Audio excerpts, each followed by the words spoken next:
കോഴിക്കോട് നാദാപുരം തൂണേരിയിൽ യുവതി വീടിനുള്ളിൽ തൂങ്ങി മരിച്ച നിലയിൽ. വടകര ഓർക്കാട്ടേരി സ്വദേശി മുഹമ്മദ് ഇർഫാന്റെ ഭാര്യ ഫിദ ഫാത്തിമയാണ് മരിച്ചത്. ഭർത്തൃവീട്ടിൽ നിന്ന് സ്വന്തം വീട്ടിലെത്തിയതിന് പിന്നാലെയാണ് യുവതി ആത്മഹത്യ ചെയ്തത്. 1.5 വർഷം മുമ്പായിരുന്നു ഇവരുടെ വിവാഹം. ഭർത്താവിന്റെ വീട്ടിൽ എന്തെങ്കിലും പ്രശ്നങ്ങൾ നേരിട്ടിരുന്നു എന്നതടക്കം പോലീസ് അന്വേഷിച്ചു വരുന്നു.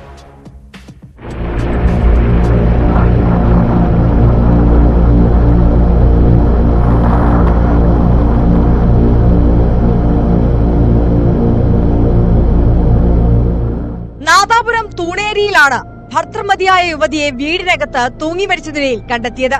22-കാരിയായ ഫിദ ഫാത്തിമയാണ് കഴിഞ്ഞ ദിവസം വൈകിട്ട് 5 മണിയോടെ മരിച്ചത്. പട്ടാണിയിലെ വീട്ടിലെ ഹാളിൽ ഫാനിൽ കെട്ടിത്തൂങ്ങി മരിച്ച നിലയിലാണ് മൃതദേഹം കണ്ടെത്തിയത്. ഓർക്കാട്ടേരി വൈക്കിലിശ്ശേരി സ്വദേശി മുഹമ്മദ് ഇർഫാന്റെ ഭാര്യയാണ് ഫിദ ഫാത്തിമ.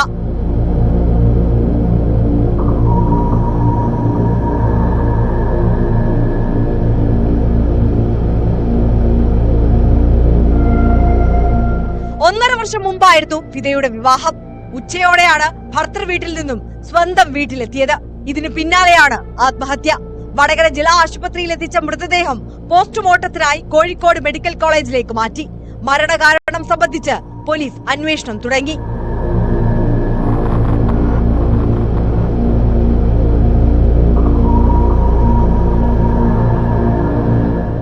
ന്യൂസ് 18 വടകര.